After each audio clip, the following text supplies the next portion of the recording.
জীবনের প্রতিটি ক্ষেত্রেই হচ্ছেন বিভিন্ন বাধার সম্মুখীন। অনেক চেষ্টা করেও মিলছে না সাফল্য।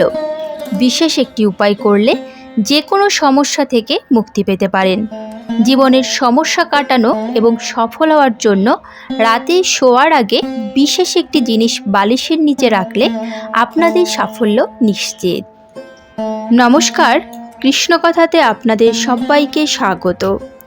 আজকের ভিডিও থেকে আপনারা জানতে পারবেন কোন একটি জিনিস মাথার নিচে রাখলে অর্থাৎ শোয়ার সময় বালিশের নিচে রাখলে আপনাদের সাফল্যের পথ সুগম হবে, দারিদ্রতা কেটে যাবে এবং সংসারে অশান্তি থেকে মুক্তি পাবেন। চলুন তাহলে একটি কাহিনীর মধ্যে দিয়ে শুরু করা যাক আজকের এই ভিডিও। একটি গ্রামে হিরু নামে এক ব্যক্তি ছিলেন। তার আর্থিক অবস্থা খুবই খারাপ ছিল। এ নিয়ে তার স্ত্রীর সাথে তার প্রায় অশান্তি হতো। একদিন হিরুর স্ত্রী বলল, ঘরে তো কিছুই নেই, কি রান্না করব। এ নিয়ে দুজনের মধ্যে বেঁধে গেল তুমুল ঝগড়া। অশান্তির জেরে হিরু বাড়ি থেকে বেরিয়ে এসে একটি গাছের নিচে বসল। মাথায় হাত, কাঁদো কাঁদো মুখ। পাশ দিয়ে যাচ্ছিলেন এক সাধু ব্যক্তি। হিরুর এমন অবয়ব দেখে পাশে এসে বসলেন। বললেন, কি হয়েছে বৎস? হিরু প্রায় কেঁদেই ফেলল। বলতে লাগলো, আমি একটি কারখানাতে কাজ করতাম। হঠাৎ করে বিশেষ কিছু কারণে কারখানাটি বন্ধ হয়ে যায়। তারপর কাজ খুঁজতে খুঁজতে বেশ কিছুদিন পর এক ব্যবসায়ীর কাছে খুবই স্বল্প টাকায় একটি কাজ পাই। মাস 2 হলো সেই কাজটিও আর রইল না। আমার ভাগ্যটাই খুব খারাপ। এখন আমি মহা সংকটে পড়েছি সাধু বাবা। কোনোভাবেই কোনো কাজ জোটাতে পারছি না। এ নিয়ে সংসারে স্ত্রীর সাথে অশান্তি লেগেই থাকছে। সাধু বাবা অভয় দিয়ে বললেন, ভেঙে পড়ো না। যে সমস্যা দেন তিনিই সমাধান করেন। ভরসা রাখো তার উপর। আর বললেন, বিশেষ একটি উপায়, প্রতিদিন রাতে শ্রীকৃষ্ণের নাম নিয়ে বালিশের তলায় ছোট্ট একটি গীতা রাখতে। সাধু বাবার কথা মতো হিরু বাজারে গিয়ে একটি ছোট্ট গীতা কিনে নিয়ে আসে এবং সাধু বাবার কথা মতোই বালিশের তলায় রেখে দিল সেই গীতা। সপ্তাহখানিক এমন করার পর এক বড় ব্যবসায়ী তাকে ডেকে পাঠালো এবং তাকে তার ব্যবসা দেখাশোনার কাজ দিল এবং খুব তাড়াতাড়ি অর্থকষ্ট দূর হয়ে গেল তার। এর কয়েক বছর পর হিরু নিজেই একটি ব্যবসা করল, যা থেকে সে অনেক ধন সম্পত্তি লাভ করল। একদিন সন্ধে হঠাৎ তার সাথে ওই সাধু ব্যক্তির পুনরায় সাক্ষাৎ হয়। হিরু তার পা জড়িয়ে ধরে তার আর্থিক উন্নতির কথা জানালো। সাধু ব্যক্তি মৃদু হেসে বললেন, দেখলে তো কৃষ্ণ নামের কি মহিমা। তার নাম নিয়ে মাথায় বালিশের নিচে তার প্রিয় বস্তু, তার মুখনিসৃত জ্ঞান সমন্বিত গীতা গ্রন্থ রাখলে কত দ্রুত ফল পাওয়া যায়। হিরু বলল, হ্যাঁ বাবা, আপনি একদম ঠিক বলেছেন। আমিও এখন কাউকে কষ্টে থাকতে দেখলে তাকেও এই পরামর্শ দিই, একটি ছোট্ট গীতা বালিশের নিচে রেখে দিতে। আসলে গীতা তো কোনো সাধারণ গ্রন্থ নয়। আমাদের জীবনে ধর্ম, কর্ম, প্রেমের পাঠ দেয় গীতা। শ্রীমদ্ ভগবদ্গীতাকে আমাদের জীবনের সবচেয়ে কার্যকরী দর্শন বলে মনে করা হয়। যে ব্যক্তি গীতার উপদেশ মেনে চলেন তার জীবনে আর কোনো সমস্যাই থাকে না। শ্রীকৃষ্ণের জ্ঞান শ্রীমদ্ ভগবদ্গীতায় গ্রন্থিত আছে। গীতা হল অন্যতম পবিত্র ধর্মগ্রন্থ। মহাভারতে কুরুক্ষেত্রের যুদ্ধ শুরুর মুখে তৃতীয় পাণ্ডব অর্জুনকে জীবনের সঠিক পাঠ দিয়েছিলেন শ্রীকৃষ্ণ। শ্রীকৃষ্ণের সেই জ্ঞান সঞ্চিত আছে গীতার পাতায়। আজ এত হাজার বছর পরেও গীতার বাণী আমাদের জীবনে সমান প্রাসঙ্গিক। গীতা হলো একমাত্র শাস্ত্র যা আমাদের জীবনযাপনের পথ দেখায়। চলুন জেনে নেওয়া যাক গীতায় বর্ণিত শ্রীকৃষ্ণের দেওয়া কয়েকটি বিশেষ উপদেশ। স্বয়ং শ্রীকৃষ্ণ বলেছেন যে জীবনে আমরা সবাই সঠিক মানুষের দেখা অবশ্যই পাব। সঠিক সময় আসলে ও সঠিক মানুষের সাক্ষাৎ পাওয়া যায় বলে জানিয়েছেন শ্রীকৃষ্ণ। সঠিক মানুষের দেখা পেলেই আমাদের জীবন অনেকটা এগিয়ে যাবে এবং আমরাও উন্নতির পথে এগিয়ে যেতে পারব। গীতায় বলা আছে যে প্রেম মানে কাউকে পাওয়া নয়, বরং প্রেমের অর্থ হলো কোনো প্রিয় মানুষকে হারিয়ে ফেলা। প্রেম আমাদের আত্মত্যাগ করতে শেখায়।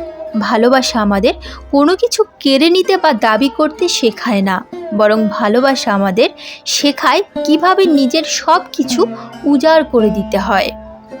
কোনো ব্যক্তির প্রতি অতিরিক্ত অনুরাগ ভালো নয় বলে গীতায় জানিয়েছেন শ্রীকৃষ্ণ। কারণ অতিরিক্ত অনুরাগ আমাদের ক্ষতি করে, কারণ অনুরাগ আমাদের মনে আশার সঞ্চার করায়, আর এই মাত্রাতিরিক্ত আশাই আমাদের দুঃখের কারণ হয়। গীতায় শ্রীকৃষ্ণ বলেছেন যে আমাদের নিজেদের জীবন সম্পর্কিত যে কোনো গুরুত্বপূর্ণ সিদ্ধান্ত নিজেদেরই নেওয়া উচিত। কারণ অন্য কারো কথায় কোনো জরুরি সিদ্ধান্ত নিলে আমাদের পরে অনুতাপ করতে হতে পারে। আমাদের নিজেদের নেওয়া সিদ্ধান্ত যদি ভুলও হয় তাহলেও তা আমাদের অভিজ্ঞতা দেয়। গীতায় বলা আছে যে প্রত্যেক মানুষের তামসিক জীবনযাপন থেকে দূরে থাকা উচিত। অতিরিক্ত খাওয়া দাওয়া করা উচিত নয়, কারণ অতিরিক্ত খাবার আমাদের মনকে অধৈর্য করে তোলে এবং মনে খারাপ চিন্তা নিয়ে আসে। এর ফলে আমাদের মন লক্ষ্য থেকে বিচ্যুত হয়ে যায়। গীতায় শ্রীকৃষ্ণ বলেছেন যে যদি আপনার সঙ্গে কেউ প্রতারণা করে তাহলেও ঈশ্বরের আশীর্বাদ থেকে আপনাকে কেউ বঞ্চিত করতে পারবে না। তাই জীবনে যত সমস্যাই আসুক, ঈশ্বরের উপর থেকে কখনোই বিশ্বাস হারানো যাবে না। বর্তমানে বাঁচতে শেখা। অতীত এবং ভবিষ্যতের চিন্তা কখনোই করা উচিত নয়, কারণ যা হওয়ার তাই হবে। যা হয় ভালোর জন্যই হয়। তাই অতীত ও ভবিষ্যতের চিন্তা ছেড়ে বর্তমানে বাঁচতে শেখা উচিত। আত্মভাবে থাকাই মুক্তি। নাম, পদ, প্রতিষ্ঠা, ধর্ম, স্ত্রী বা পুরুষ আমরা নই। এই শরীরও আমাদের নয়। অগ্নি, জল, বায়ু, পৃথিবী, আকাশ এগুলো দিয়েই এই শরীর নির্মিত।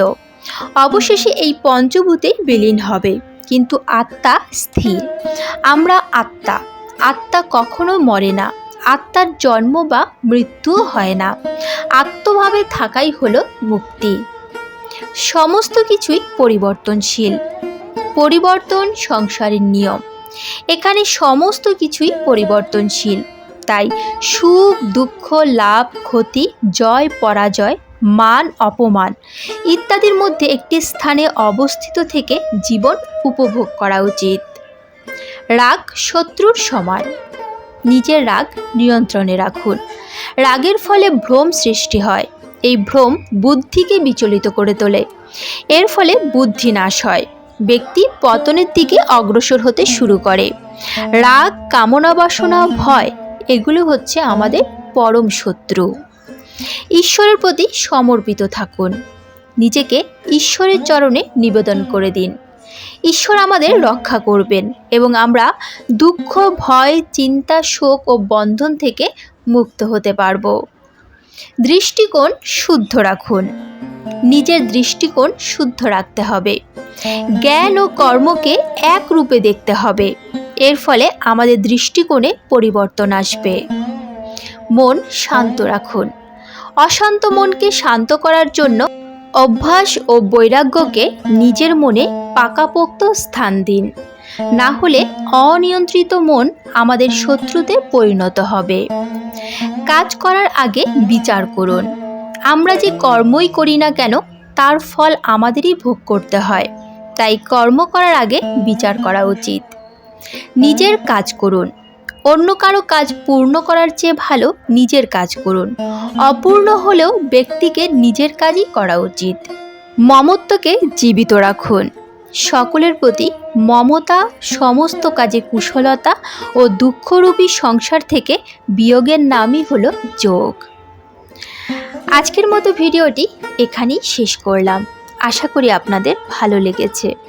যদি ভালো লেগে থাকে তাহলে অবশ্যই একটি লাইক করবেন। যদি রাধা মাধবের পরম ভক্ত হন তাহলে কমেন্টে রাধা মাধবের জয়গান করতে ভুলবেন না যেন। প্রিয়জনদের সঙ্গে শেয়ার করবেন যাতে তারাও উপকৃত হতে পারে। এ ধরনের বিভিন্ন ধর্মীয় ভিডিও পেতে এবং নিয়মিত গীতাপাঠ শুনতে চ্যানেলটিকে অবশ্যই সাবস্ক্রাইব করবেন। আজ তাহলে এ পর্যন্তই।